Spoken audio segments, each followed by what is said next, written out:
So just to remind us of the geography, this is Western Depot down here. This is Dock Lock just here. Dock Lock is the second of the flight of 5 locks that makes up the Eastington flight, if you're going from the west, that is. So the westernmost one is John Robinson, which you'll hear about, I think, a bit later. And as Chris has mentioned, the other 3 locks going east from there are Pike Lock, Blunder Lock and Newtown Lock. All 3 of those locks have now been fully structurally restored. The only thing really left to do on those is to regate them. There's a very minor piece of work to put some new ground paddles in place at Blunder Lock, but other than that, those locks are now good to go. So the focus now is on the restoration of Dock Lock itself. It's fair to say it's been a rather frustrating time for our team over the last year. It's certainly a good year now since we finished restoring Newtown, and obviously the hope was, having done that, we could then move straight on to Dock Lock. But it's just worth explaining, well, why has it taken so long to get to this point? And just to explain that, obviously for many years now, Dock Lock had no gates. The main flow from the canal was simply flowing through the bottom of the lock itself, and you cannot restore a lock when you've got water flowing through it. So the logic is that to do the restoration, you need to have water flowing round the lock via the bypass culvert.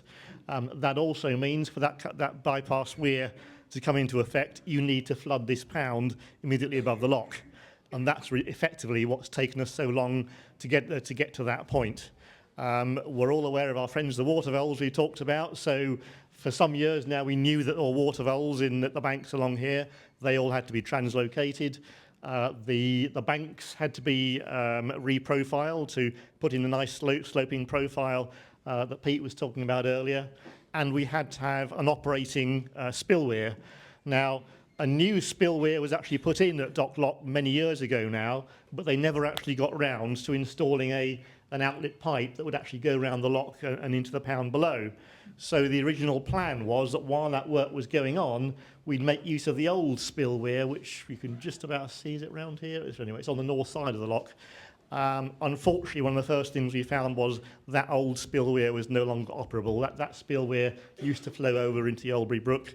We couldn't use that, so we then had to, in fairly short order, get some contractors in to put in the outlet pipe from this new spill weir going around the lock, discharging into the pound below. That had to be a contractor job because it's not an easy job. You're talking about a very deep excavation, which we have done similar work at Ham Mill, but it was not an easy job and it wasn't one we fancied doing again. So that was a further delay. And then there was a variety of other jobs that had to be done before we could refill this pound. We had a kind of a deteriorating structure of plastic on the north side, so that had to be, in effect, rebuilt with a new porcupine wall. We had to waterproof the entrance to the old dry dock. You can see there just here, that's why it's called Dock Lock. There used to be a large covered dry dock just to the north of the canal just here. That all had to be waterproofed to make sure the pound wouldn't leak out to the north side. We had to waterproof the old spill weir as well. And there were also potential concerns about the height of the water table once the pound had been filled and what effect that might have on the buildings and structures on the north side. There was a lot of sensitivity around that, so some detailed laser surveys had to be carried out to ensure that was done in a very controlled way. So the upshot of all that was it took until around October time, I think it was, last year, when we were finally able to complete all of that preparatory work to allow us to refill that pound. So that's the good news. The next step after that, before we could actually start working the lock, was to dig out all of the silt that accumulated over many years in the lock itself.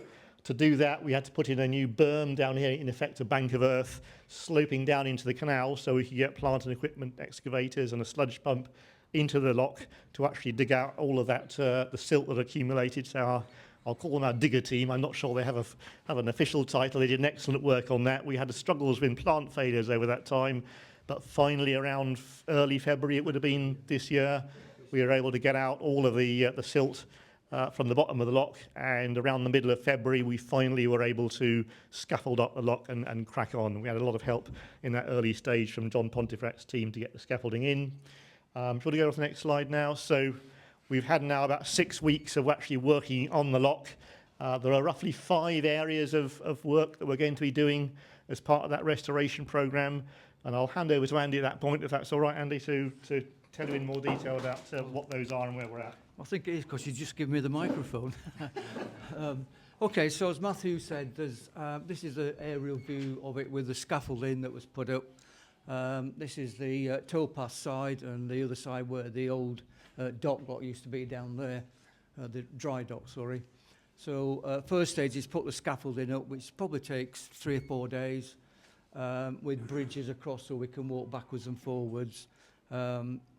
Fortunately, this was the first lock where we weren't actually buried up to various body parts in sludge and black horrible stuff that's been there 50 years. So it's really nice to be in there in wellies.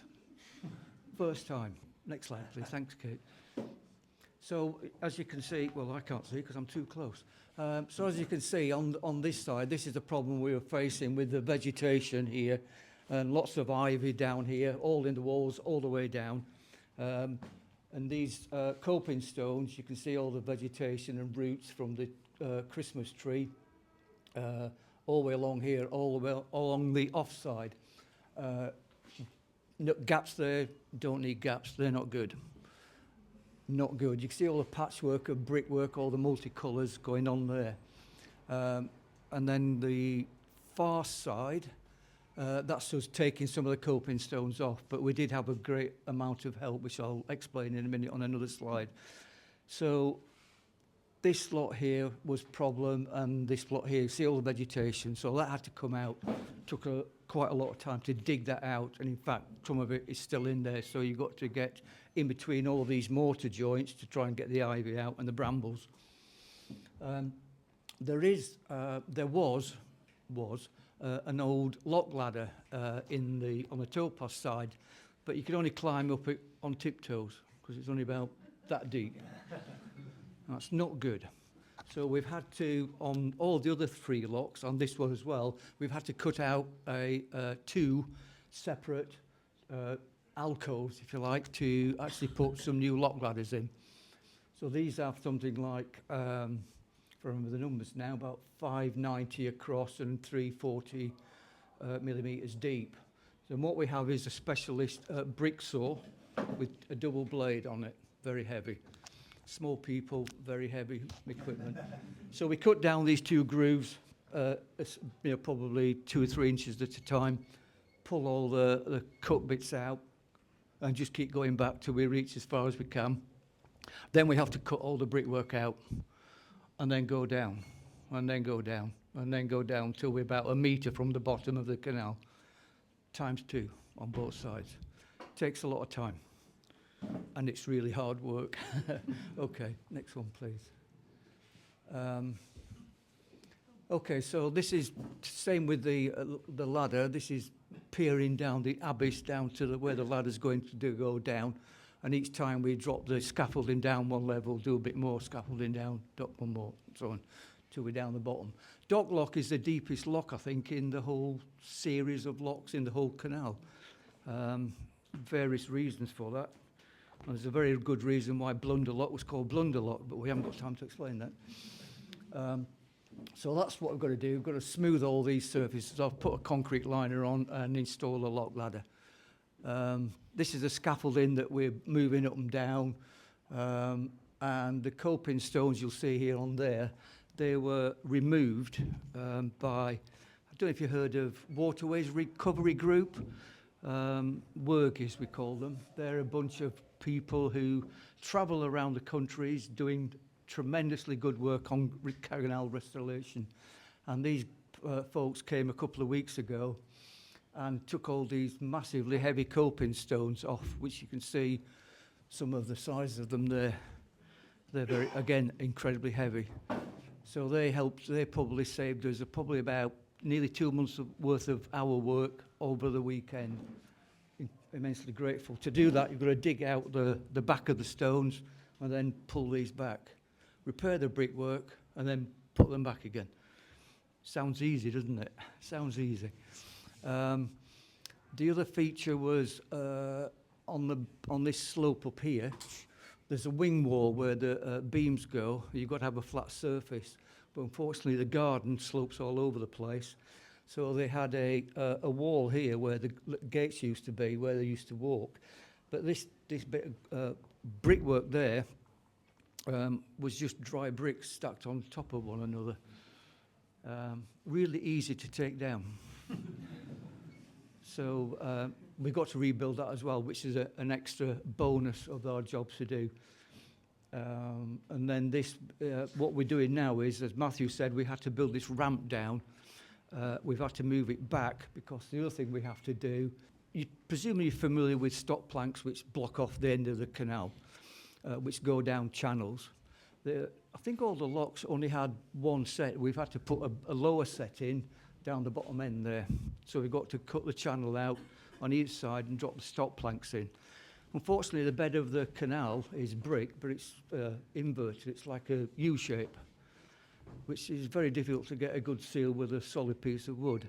So we've got to dig this lovely, nice brickwork out and put a concrete beam in so we can lower the stop planks down. Then we can seal off each end of the lock, and it will be then dry if we need it to sometime in the future. A lot of work still to do on the paddle gear, which you can't see in here, but they're at this end down here. So we've got still got probably 6 months at least of work left to do. Volunteers gratefully accepted. Yeah, I hope you get a feel of the complexity, knowledge, expertise, patience and skills that's required from this amazing team of volunteers.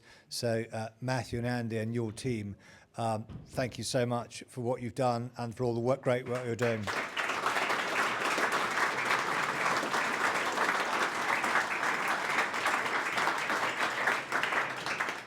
So once we've done Dock Lock, or as we're doing Dock Lock, we need to connect Dock Lock to John Robinson Lock, which the Worgies have been working on last year, and is at a stage where we can't go any further until we go over a slight obstacle called Oldbury Brook. So I'm going to hand over to Rob, our Chief Engineer, who's going to have a little update on where we are with Oldbury Brook and the next stages. Thanks very much, Chris. As Chris said, my name's Rob Benson. I have the privilege of being the Chief Engineer for the project. I think when I took the job on, I probably didn't appreciate the challenges, but also the sheer enjoyment that I've had working with so many fantastic and talented people. I think we've talked a lot about engineering, a lot about wildlife, so I won't go on too long, but I think probably this particular project will give you an understanding of the thought process that goes into how we restore a canal. So the view that we've got here now is effectively what you might call the terminus of the canal before it moves down to what we call the missing mile.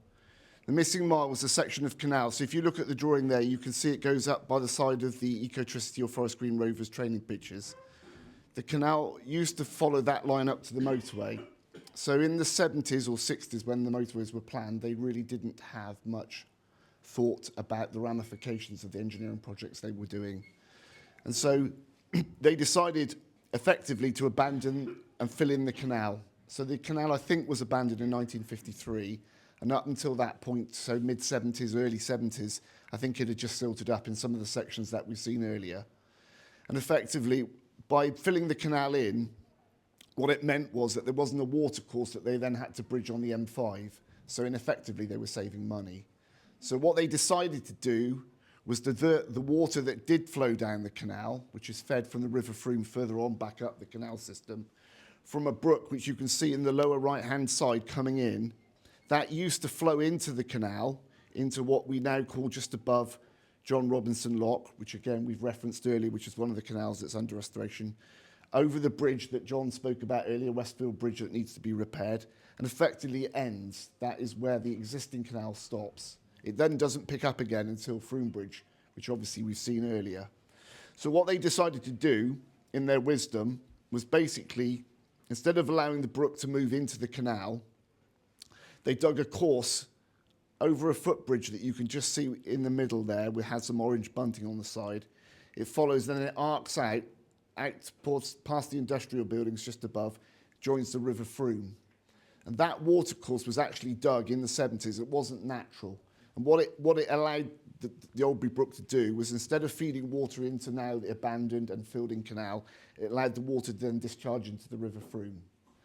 So obviously, fast forward to the restoration, we have sort of two types of projects, or two classifications. One is historic refurbishment and repair of the historic structures, locks that we've spoken a lot about today, bridges. The other thing is the obstacles, let's put them that way, that were put in the way post-abandonment, so post-53. And this would be a perfect example of how the canal's been affected by development since 1953. We have other examples. Chris mentioned an oil pipeline. So then those of you know during the war they had aviation fuel lines that went all over the country. We've got one that passes over at Fromebridge, and for our pleasure, they built it about that high above the canal bed, so we can't get any boats under it. The challenge here really was to get the river underneath the canal bed, so you can see where the canal bed ends, right at the end here, at the bottom in the centre. You can just make out the end of the canal. Then the brook obviously crosses, and then you can see above it, you've got the lock itself. So the challenge is, or the exam question is, how do you join the two together? And the initial ideas were that we would actually build a siphon. So those of you that understand what siphon is, basically it's a way of moving water where you can lift it by its own natural force or under gravity. That historically has been used in canals, but is always challenging from an engineering point of view to make sure that it works continuously. Basically, if you get air into a siphon, it stops working, and obviously if it stops working, it's a problem. So after a bit of research, again working, and we talked earlier about John Beattie. So John Beattie worked with me. I only worked at the very end of it, but he was a hydrologist as one of many things, and he basically did all the hydraulic calculations as a volunteer engineer that proved that we could actually, instead of siphoning the water under the canal bed, we could actually culvert it. And effectively, a culvert is a giant pipe. It's a lot easier and a lot simpler and a lot cheaper, if I'm honest, to build. So effectively, what we're going to do, if you move on the slides, we had to initially clear the water course. So you can see here, by the time we got here, 70 odd years of growth resulted in a lot of trees, a lot of vegetation that need to be cleared, plus we had water voles. So we've already mentioned water voles translocations. This particular stretch had water voles, and again, they were translocated last year to enable us to carry forward with this work. So if we move on again. So forgive me for giving a fairly detailed drawing, but I'll try and break it down into its easy parts.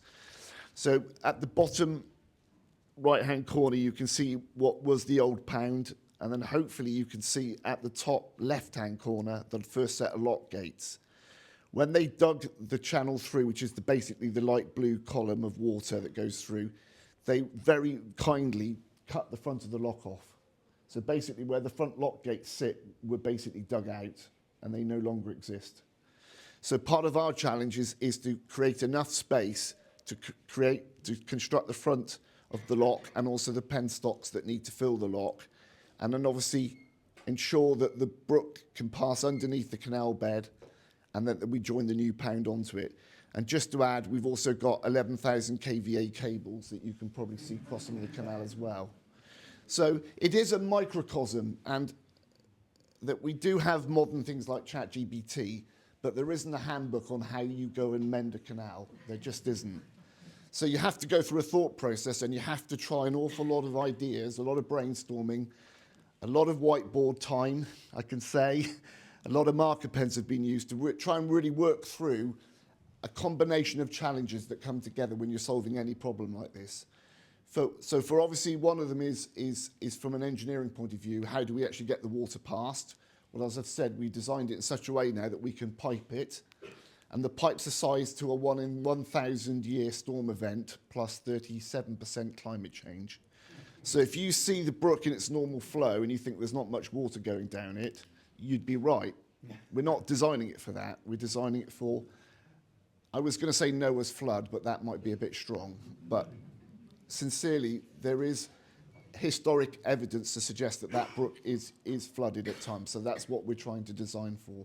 Again, if it floods or overfloods, we start to flood the banks and then we affect the ecology. So there's always challenges around how you design these things. Secondly, we have a fantastic set of volunteers who have some fantastic skill sets. We have a number of civil engineers, but not that many. We seem to have an awful lot of consultants, a lot of engineers. We have a nuclear physicist. We have a lot of IT people, but they all share one thing, which is a genuine desire and purpose to get stuff done. So I basically take that skill set and channel it into what I want to create to enable us to solve this. By designing it with pipes and with the skill set that we have, we were able to take it from a contractor-led. We talked about doing, I think Matthew talked about an overspill on the lock earlier where we had to get contractors in because of this complexity. We were actually able to design this so volunteers could build it. That's not to say it's simple or dumbing it down. There's still a challenge. But if you blend the right skill sets with the right design and then modify the design to suit, it means you can solve these problems with the volunteers, which I think goes to the very essence of what we're trying to achieve. This is now at its enabling stage. So we have just started to dam the Oldbury Brook under a watercourse licence. And actually what we were able to do, rather than over-pumping, so sometimes when you have things like this where you have to interrupt a flow of water, you have to over-pump, which means you bring in a large sets of pumps which are running all the time on diesel. We have with William Morris School, which, again, some of the students are quite sensitive to noise. So we had to think about that. So what we were able to do was take advantage of the fact that the brook used to be a lot higher when it fed into the canal. So putting a temporary dam in, it meant we lifted the level of the brook behind the dam, and that way it meant it could flow into the existing pound and out through the overspill, which is what we call Meadow Mill.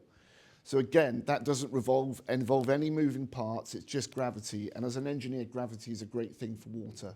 You do not want moving parts because you have to maintain them and they do break down.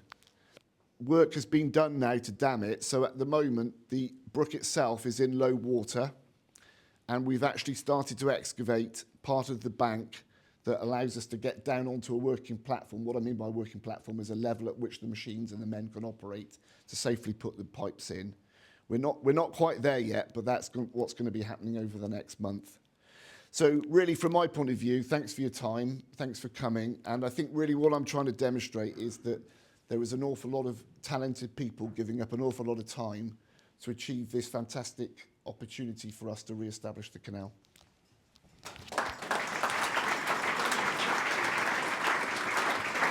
Okay, thanks very much for that, Rob. So earlier on you saw some of the complexity the volunteers are getting into with the restoration of Dock Lock. Rob's explained some of the complexities around some of the new challenges that we've got with the obstacles that have been put in the way. And there's a huge amount that is going on this year, actually at this moment in time.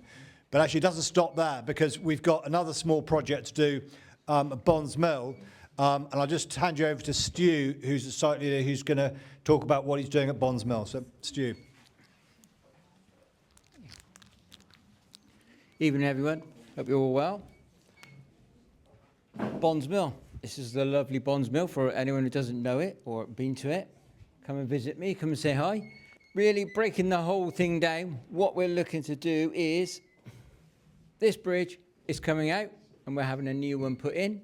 So at this moment in time, what I'm actually working on is from about there to about here is we've got a temporary bridge going in. Because obviously if I've got to take this out, they've still got to be able to get across. This is an industrial estate. So as Chris said, it's been a little bit tricky to get to this point. There's been obstacles in the way and we'll just leave it at that. We've finally got there. Today, at long last, we actually put our first bucket in the ground over here and our first bucket in the ground over there. So tomorrow, we're having the grounds tested to make sure for the foundations, so when they sit the bridge on, it doesn't just sink. Because, yeah, that wouldn't be a good day, that one. So they're in tomorrow. They're going to run the tests on those, and then hopefully, fingers crossed, but I am very confident, on the 17th of April, the temporary bridge will then go in.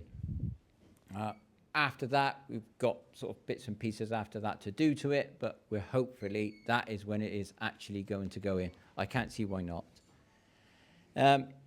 It's been a project which has been sort of rumbling on. The first thing I had to do up there, you can't quite see it, it would be about over where David sat. My first project is we had to scrape off some ground that was there already, and we had to turn a temporary car park into them, because as you can see down here, the parking spaces down here, we've now, as you can see, it's all sectioned off, so we had to give them some parking back. That was the first job we had to do, and now just, you can't quite see it. My second job, you can't quite see, just in here. There we go. Thank you very much, my able assistant. Yeah. On here was one of those. So our next job was, and there it is over there in kit form. So, yeah, so that's coming off of there. It is now sat down over here in kit form. So once this is all done, have no fear, there's lots of measurements and stuff been taken. That will go back on, and then you can just about see the gate. The gates will all go back on, and then the pedestrian gate, which is in there, will go back on also. Yeah, so what they're doing is foundation here, a foundation over there. That's where we're at this moment in time. Thank you all very much. That's great. So this project has been about 4 years of planning, and finally we've almost got there to start swinging all into motion. There are a few things we still need to put in place before we do that, but we have got the designs for the new lift bridge. All the fabrication is being worked on and everything else. The intention is that, as Stu mentioned, the temporary bridge goes in hopefully before Easter, 17th of April, and then it'll be 6 months after that to fabricate and install the new bridge, having obviously demolished the old bridge. And there will be some towpath closures while that work is going on, but we'll be keeping you updated on that. So for this project and for Oldbury Brook, we will keep you updated on where that's going. I don't want to go through any more detail. What I do want to do is just give you a little bit of a flavour about some of the other things that are going on to support the project, and that's around the community engagement activities, because this is a very high-profile project we've got, and some of you may have been on the canal recently and have seen some cameramen around. And what's great is that BBC Countryfile are actually filming the benefits of all the restoration work that we've heard about today. So actually, what does this mean for wildlife, for communities and everything else? And so it will be shown. We have a complete programme going out on BBC Countryfile. It will be on Sunday, the 13th of April, so Sunday week. This is part of the team down at Occupation Bridge. They have looked at that. Their theme is very much around wildlife, around habitats, around communities. It's not about canal restoration. So that's very much what the theme is. However, they will touch on the history of the canal. They did film at Dock Lock and seen the great work that's been going on there. But this is very much a wildlife and communities project. What you'll see in the documentary, and we don't have any visibility of actually what the edited version is going to look like when it does go live. We had to put our faith within the film crew and the producers that are putting it all together. But there will be very much a very strong theme around all the benefits that are going on down at Fromebridge with the new reserve, around the pond there, and the restoration work. There'll be a big piece around Dock Lock and the restoration there, and also the benefits to communities, and there'll be a piece down at St Sire's Church with boat mobility. So it will have a complete programme on that, which will be great, and we will be giving a press release out beginning next week to make people aware of this programme, so you can start sending the message out, but please not on social media yet about this. It will all go out on social media on next Monday around this filming. So that'll go out on Monday, the 13th of April. And on the community side of it, I'm just going to hand over to Sarah Burgess, who's leading our community engagement projects. And she's going to give you a little bit of flavour about some of the activities that have been going on to bring the canal to life for local communities. Thank you. So I have the pleasure of running a whole programme of activities designed to inspire people about the canal, hopefully as much as the people in this room feel about the canal, and also to encourage more people to care for it, hopefully into the future as well. So I'm just going to run through a few of the activities that we have been working on. So this one is all to do with the creation of what will be a mobile museum of the canal.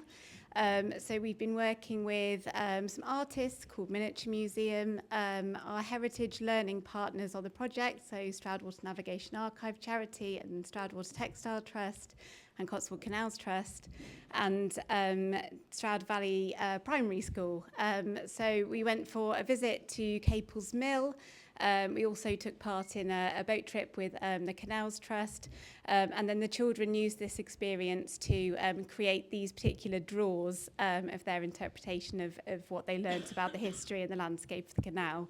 And what will be created eventually in the next couple of months will be a mobile museum of the canal, which will be a sort of interactive piece that can travel as part of a resource to schools for children learning about the canal, but can also be displayed within the community as well. So this is, we had a wassail in Pockets Orchard, which I think was mentioned earlier. So this is all about getting a bit weird about apples, essentially. So blessing the apple trees, sort of historic folk tradition. But it's a prime example of how we've kind of come at thinking about canal history, thinking about the canal environment and trying to engage people in different ways. So it was a hugely popular event. And as part of the lead up to the event, we did some sessions in primary schools looking at the heritage of the canal, the environment, and creating masks for the wassail event. So we've already heard a lot about all of the amazing work that volunteers do to underpin this entire project. And we're also working to inspire the next generation of volunteers and the next generation of custodians of the canal. So this is a really exciting project that my colleague Britta Lippiett, who's our volunteer development coordinator, has been working on with Cotswold Canals Trust. And this is our new youth volunteering group. So they've been out volunteering on the canal, and they're going to be doing that over a period of a few weeks.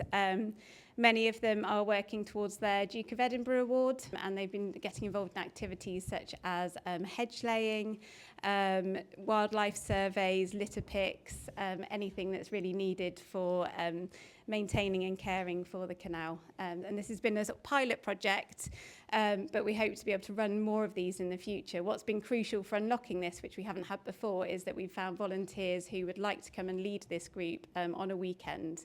And of course, being able to offer weekend volunteering means bringing in a whole different group of volunteers into caring about the canal. So this is another project where we are working with young people. This is a project that's completely grown organically and has really been led by the young people that are involved in this project. It came out of concerns being raised around some of the challenges on the canal, particularly in terms of antisocial behaviour, so littering, graffiti, areas feeling generally unsafe. As part of that work, we worked with the Stroud District Council youth team and also the Stroud Town Five Valleys Youth Forum, who conducted their own visit to the canal, made observations around how it made them feel, and came up with suggestions for how they would make a difference to the environment.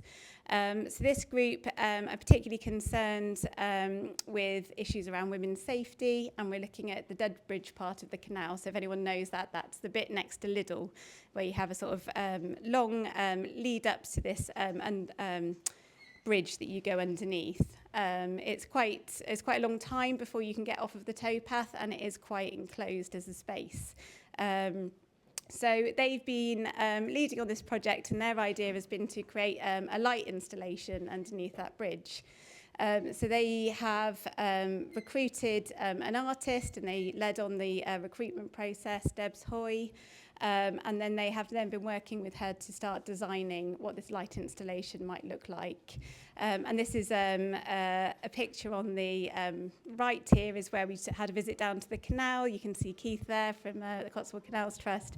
And it was a really great day where we looked at the practical constraints of the environment. So we measured up the bridge, we looked at the hydro scheme that's there, we looked at the possibility of having some water powered art through the generating electricity through the hydro scheme. And then in the afternoon, we had a really sort of creative session where we started doing some of the design work. So it was a really nice, varied day as part of that project. And we're currently aiming for that to be able to go in place in October. So it will be there for the darker months of this year. And finally, this is one of our events programmes for this year. So as well as looking at volunteer development and looking at engaging with different audiences, we also run programme public events. We're particularly focused on Stonehouse for this year. This is because we're working closely with the Ship-In Community Enterprise Group, otherwise known as SPICE. So this is a group who are working to create a community hub in a canal-side location. It's recently been approved for this use by Stroud District Council, and the site has been cleared. It was previously full of brambles, and so now you can gain access onto the site. And what we're doing to help this group is to run a series of public events there over the summer so that people can start getting used to using the site. We can see how people want to use the site and start to develop that community interest. So on the right, this is where we've already kind of started this work. We worked with the local primary schools to develop some lanterns for the Stonehouse Goodwill Festival. And they created lanterns inspired by the canal. And that was due to be part of Stonehouse's event, but unfortunately the storm had other plans, but we still had a sort of gathering with the community. And we're looking at taking this approach in the activities that we're planning next. So we're going to have a series of workshops taking place with schools, bringing schools down to the site, some interactive sessions around the history of the site, and that's going to be followed up by a series of public events over the summer, which we hope the children will bring their families to. These are going to be things like ideas at the moment are a nature day, possibly a water sports event, and also a youth-led event working in partnership with the Door as well. Thank you. Okay. Thank you for that, Sarah. Before I open up to the Q&A, any questions you might have, I just want to thank our team behind the scenes. So Lisa and Charlotte, who work in the Cotswold Canals Trust head office, do the most sterling job there. Anybody who has read the monthly newsletter, which actually I think was published, 48 hours ago, that I've read through already, really, really good read. And they do the most amazing job. And they've coordinated, organised tonight's event. So thank you very much, Lisa and Charlotte. And also to Kate, who's pulled together the slide deck for us and done this choreography. So thank you very much indeed, all of you. So open up the floor to any questions. Okay. Hardwood is very, very difficult now, the availability really worldwide. And I gather that Notre Dame, the French came and took 1,000 of our oak trees in the restoration of Notre Dame. The Avon Trust some years ago made a decision to pull out all the wooden gates and in-house are using volunteers. The gates on the lower Avon are now steel, although they actually look extremely reminiscent of the old wooden gates. But what are we going to do about gates for these locks? That's a really good question. Do you want to come and work with us on finding a solution? We have been working on this, and the points you raised are really valid. So I'll just pass over to Rob, who's going to talk about what we're doing around lock gates. Hi, you are right. Lock gates is a challenge. So I think we've looked at sort of two solutions, really. One is the traditional timber solution, which I think it's probably going to run its course at some point. I think the Canals and Rivers Trust, from what we've understood and what we've read, are trying to move away from that. So in our particular case, we reached out to the Beckett and Monmouth Canal, who have successfully installed a number of steel modular gates. Again, if you go onto the website, you can see them. They had some help in terms of the engineering from, I believe, the University of Swansea. But effectively, the idea was to build the gates out of steel box section. The mating surfaces, basically where the water leaks from, would be timber, because again, we haven't found a better replacement for sealing than timber. And again, the infill panels can be either made out of steel or timber. In terms of actually how we've taken that forward, we have just literally in the last week undertaken what we call a point cloud survey. Some of you may know what that is, but basically it's a laser that spins and fires out thousands of beams, records them, and it basically maps the whole surface of the lock. That will allow the designer that's already designed the lock gates, which are in use and have been tested. So we're not prototyping, we're not guinea pigging to the extent that we are the first. We're not the pathfinder, but we're not far behind. But we were very lucky that the designer who had designed these gates literally had retired and was looking for a challenge. So we've engaged with him, and he's presently working with us to design the first set of prototype modular gates, which we believe will do two things: will cost significantly less, will last a lot longer, and probably most importantly, going back to the theme I spoke about earlier, they could be installed by volunteers. And that's where we're at. Any other questions? Have we placed the order? Sorry? Have we placed the order for gates? We haven't designed them yet, Brian, so we, as I said, we are in the very early stages. We're going to get them designed, and then with all projects where we have public funds, we then have to basically go out and market test. So we have to find out how much these gates are cost to make, really, and that will be a competitive tender. So in answer to your question, unfortunately, no, but we, as somebody once said, we have taken the first step on a long journey. In the presentation about diverting the brook through a pipe, I noticed on the diagram, is that an aqueduct over the top of the pipeline to take the canal to the lock? No, it's not. I suppose you get into definitions here. It does. We do bridge the pipes. There is effectively what we call a concrete transfer slab, which just spreads the load. I wouldn't go as far as an aqueduct, but it's certainly a supporting structure. Any other questions?